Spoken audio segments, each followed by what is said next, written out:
आप सभी ने भगवान राम और सीता के कई कहानियां सुनी और पढ़ी होगी, लेकिन एक कहानी ऐसी भी है जिसे आप लोग कम ही जानते होंगे। तो आज माता सीता के बारे में एक रोचक कथा जानते हैं। एक समय की बात है जब माता सीता अपने उपवन में अपनी सहेलियों के साथ घूमने गई थी।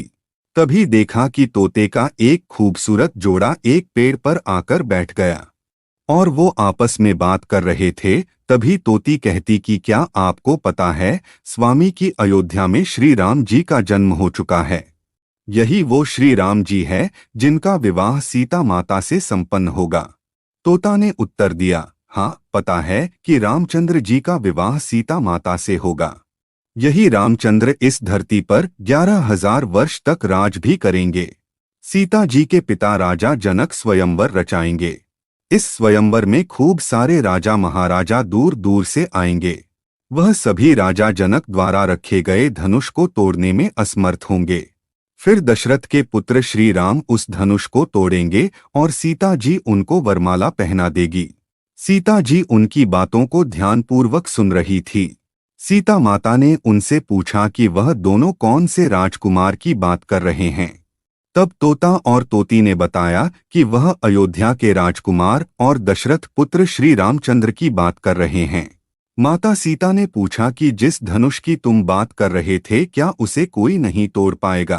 तो इस पर तोते ने कहा कि वह धनुष केवल रामचंद्र जी ही तोड़ पाएंगे। इसके बाद सीता माता ने पूछा कि उन दोनों को इतनी गहरी बात किसने बताई।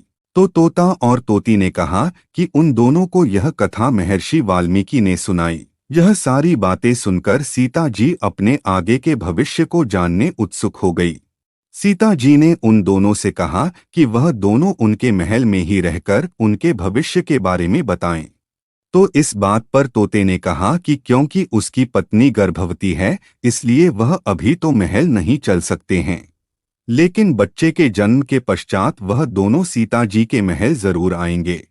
लेकिन सीता माता उनकी बात को मानी नहीं और वह उन दोनों को महल में रुकने के लिए बाध्य करने लगी।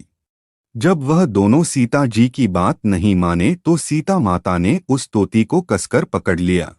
तोती ने कहा कि कृपा करके सीता जी मुझे छोड़ दे। तोते ने भी बहुत गुहार लगाई पर सीता जी नहीं मानी। वह तोती को अपने राजमहल ले जाने के लिए जाने लगी। तभी तोती ने कहा कि वह आखिरी बार कहती है कि उसे सीता जी छोड़ दे वरना वह उन्हें श्राप दे देगी। इस बात पर सीता जी ने कहा कि राजकुमारी को कभी श्राप नहीं लगता है। अंत में तोती ने श्राप दे ही दिया। तोती बोली कि जैसे आज एक गर्भवती को अपने पति से अलग रहने के लिए बोला जा रहा है, ठीक वैसे ही सीता जी को भी अपनी गर्भावस्था में अपने पति से अलग रहना पड़ेगा। श्राप देने के तुरंत ही बाद में उस तोती ने दम तोड़ दिया।